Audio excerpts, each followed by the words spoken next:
Hey everybody, Prepper Nurse 1 here. Today is Friday, March 16th, 2018. I'm going to show you the flags out there getting blown around. It is a chilly day. We got about 22 degrees and the wind is blowing, which makes it that much worse. We ended up getting some snow last night. It started snowing, probably 10 o'clock last night. Excuse me. And it ended up snowing for a while, and we had a couple more inches of snow on the ground, so it was just wonderful. I'm so done with winter, you have no idea. I'm like, I've had enough. But so that's why I'm not going to do the video outside, because of the wind, because you guys would never hear me. Yesterday we ended up bringing and had the best day of the year for solar so far. We brought in 4.4 kilowatt hours. It's about 2:30 in the afternoon right now, and we've already brought in 2.9 kilowatt hours already for the day today. So I'm kind of interested to see what we end up bringing in today. I'm going to take this so you can kind of see. We kind of have, well, it's clouds off and on, but the sun's kicking out right now. So not horrible, not a horrible day. Like I said, just a little cold, but that's, you know, that happens. But it's supposed to start getting warmer now. I'm ready for spring. And I'm ready for the snow to be all melted. That would be a really nice thing. But we'll see what happens. So anyway, we're going to go back in here. There's Mr. Buddy. All right.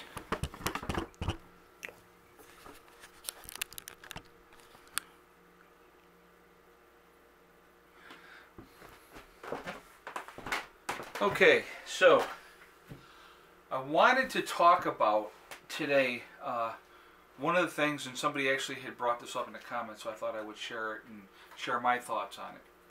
We're talking about after S.H.T.F happens, and you have people that are on all kinds of medications. So let's run down some of them. Your antipsychotic medications, your antidepressant medications, those type of medications. What is going to happen to those people? Well, normally people get a 30-day supply of their medication. Okay, so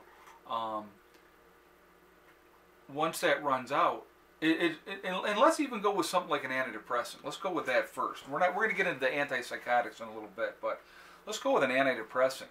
You just can't stop taking an antidepressant. You kind of have to wean yourself off. But if S.H.T.F happens, you know, what are you going to do then? You got a 30-day supply, and it could be in the middle of the month, so maybe you got a 2-week supply left, and that's all you got left. I mean, what, you could start taking one every other day or every third day to try to wean yourself off, because, you know, the withdrawal from those type of things is pretty harsh as well. Okay, so let's talk about the people that are on methadone. Okay, and you know, government likes a good customer, and if you're on methadone, you're on that forever. So, you know, what happens to those people, okay? And, you know, now they can't get their methadone anymore. They can't get a hold of their heroin anymore either, because that's going to be non-existent pretty quick. You know, you're going to have some serious withdrawals. People are going to have some really serious attitude problems because of that. They're not going to be happy campers, okay? Antipsychotic medication. If you have somebody that's bipolar or manic depressive or whatever, and whatever medication that they're on that's keeping them baseline and stable, now all of a sudden they don't have that medication anymore. You talk about true Looney Tunes. You're going to talk about some crazy stuff going on. Okay, so I mean, there's enough crazy people out there as it is on an everyday basis.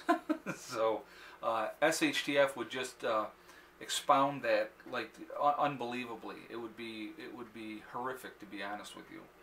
And you know, so, you know, then you're going to throw your drug addicts in there as well. You know, you're not so much the potheads, because a lot of people grow it themselves.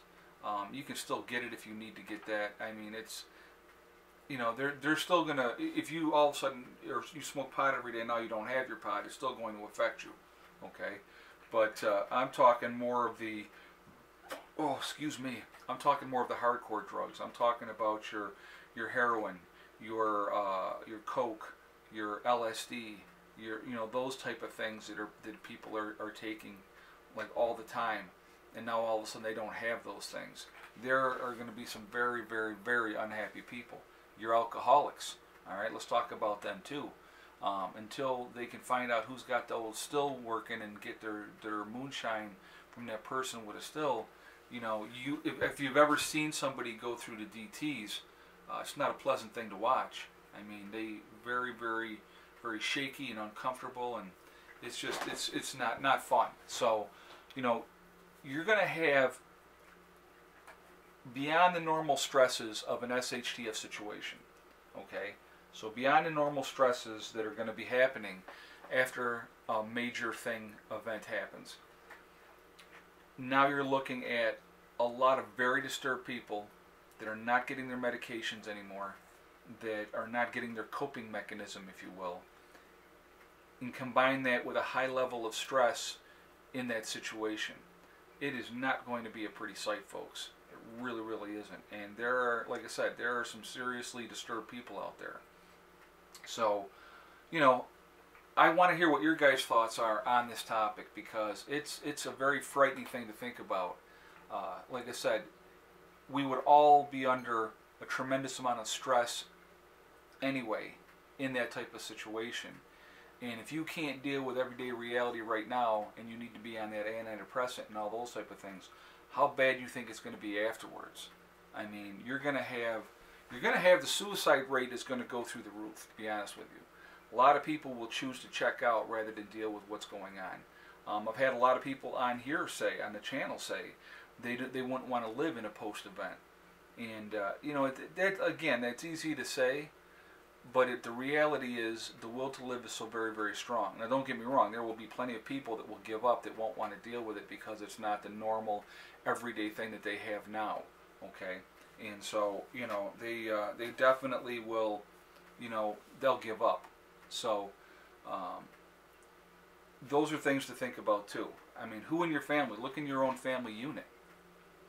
Who would be those people in your family unit? I have them in my family unit. I'm sure you guys have them in your family unit. Everybody knows somebody who's either a drunk or a pillhead or a heroin user or whatever, somebody on antidepressants. We all know those people.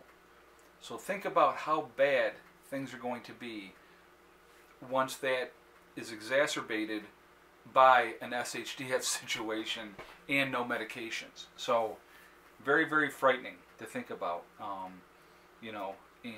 All these kids today that are on all kinds of freaking pills. They got these kids today, boy, they want to give them everything. Ritalin and, ADHD medication and all kinds of nonsense that they don't need. They really don't need. They're kids being kids. And some of you were going to argue with me on that, but I'm going to tell you what. There's no reason that a child needs to be loaded up with pills. None. I don't think so. And that's my opinion, and I am going to stick with that. You can have your own opinion on that. That's fine. But I think that there's a lot of unnecessary medications being distributed to young people today that they don't need. Okay? And if you look at a lot of the side effects of these medications, suicidal thoughts, murderous thoughts, okay? So let's correlate that right in there with the whole school shootings thing, okay? Same type of situation. You got all these kids on all kinds of medication. They're going through hormonal changes as it is, and you throw that on top of that. It's just it's a recipe for disaster, and that's exactly what's happening. And let's throw in no parenting on top of that, okay? No family structure anymore. So there's a lot of it that plays into it, okay? But we can get into that on another day. But like I said, people not having their medications is not going to be a pleasant thing. I'm letting this burn down. It is so freaking hot in here. I don't know if you guys can see. The window over here is open. The window behind you is open as well. It gets so hot in here with this freaking wood stove. It will cook you right out of the house. So we never have to worry about being cold, that's for sure. So like I said, it's like 22 degrees outside, and we got the windows open. So, and like I said, that's just some hot coals in there burning now. I don't really even have, I could feed it if I wanted to, but I'll let it burn down a little bit more first. So anyway, it's Friday. I hope everybody is going to have a good weekend. Be safe. You know, do what you've got to do. Spend that time with your family. It's very, very important. Or with people that you care about and love. I mean, it doesn't necessarily have to be family. So, biological family. There's other family besides that. So, anyway, remember, guys, hug and kiss the ones you love. Tell them every single day. Tomorrow's not guaranteed. We never know what's going to happen. And remember STD. It's one step at a time, one thing at a time, and one day at a time. Whatever you're trying to do, whatever you're trying to accomplish, if you work at things methodically, you can get there. Okay, you really can. And the only one that's going to stop you from doing that is yourself. Okay? So I hope everybody is safe. Have a great weekend. I will talk to you all tomorrow. And like I said, I would definitely want feedback on this. I want to hear what your guys' thoughts are. Okay, so I will talk to you all later. Prepper Nurse 1 out for now.